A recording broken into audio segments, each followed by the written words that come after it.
Ils sont passés, peuple, ces temps de barbarie, où l'on osait vous déclarer au nom de Dieu que vous êtes des troupeaux placés tout exprès sur la terre pour être les esclaves d'une douzaine de créatures privilégiées, pour porter leur fardeau, pour servir à leur plaisir, pour tuer à leur place.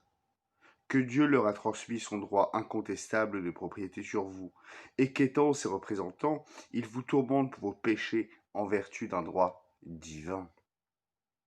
Vous le savez, ou vous pouvez encore vous en convaincre, si vous ne le savez pas encore. Vous n'êtes même pas la propriété de Dieu, mais la liberté qu'il vous a donnée est un sceau qu'il a profondément gravé dans votre cœur, et qui vous défend d'appartenir à tout autre qu'à vous-même.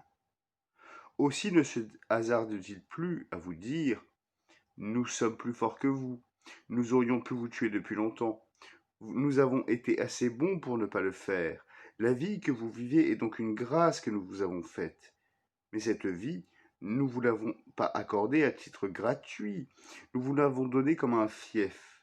Il n'y a donc pas d'injustice à exiger que vous la consacriez à notre service, et si nous ne pouvons plus en faire usage, nous avons bien le droit de vous la reprendre, disent-ils.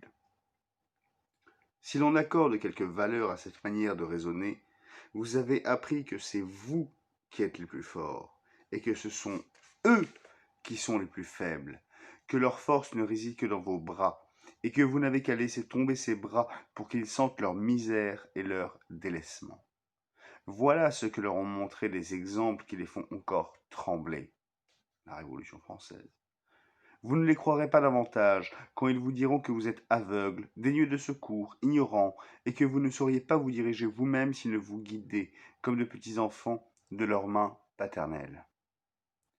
Ils ont montré de nos jours par des bévues que le plus simple d'entre vous n'eût pas commise, qu'ils n'en savent pas plus que vous, et qu'ils se précipitent, et vous avec eux, dans le malheur, parce qu'ils croient en savoir davantage.